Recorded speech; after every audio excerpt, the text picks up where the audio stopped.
with the frozen bag. The chick kind, not the lighting jar roasted chicken or anything. Half a package of pre-diced ham. Cut it in half. Throw the other half in the freezer for another batch. Another batch.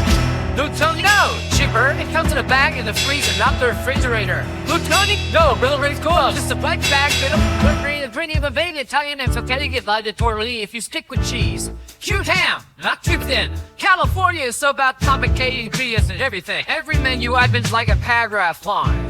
Melt a blob of butter in a pan. Add salt, pepper, and more oregano than you think you should into the blob. After it's melted, dump the ham in. Dump the ham in. Mom's torch went downhill years ago. She uses effing apple leaf, it's not butter. Raise it until it's less slimy and a bit cooked. Dump in the heavily chopped mushrooms. It's pretty small, about corn kernel size. They just mix it into the whole thing. They let the star. They're in the torch. Tortellini is the star. Tortellini is the star. The tortellini is the star. After they've been getting along the ham for a while, dump in a small container of light cream.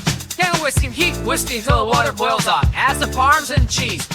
Just nothing not knows you put it in. Heat whiskey and taste to see if it needs salt. Turn down the heat. Pour whatever it is and turn it on the TV.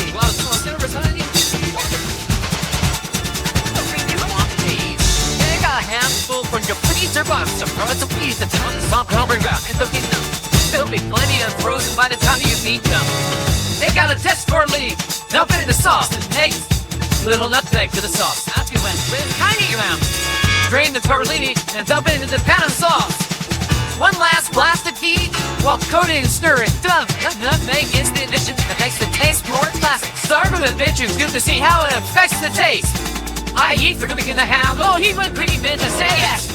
High heat for cooking the ham. Low heat with 3 minutes to stay. High heat for cooking the ham. Low heat with 3 minutes to stay. Whiskey with high heat for cooking the ham. Low heat 3 minutes to stay. Yeah. Whiskey kind of thickens up the sauce and it grates the Parmesan. Don't rush it. The cooked ham adds enough grease for a good sauce base in a new way.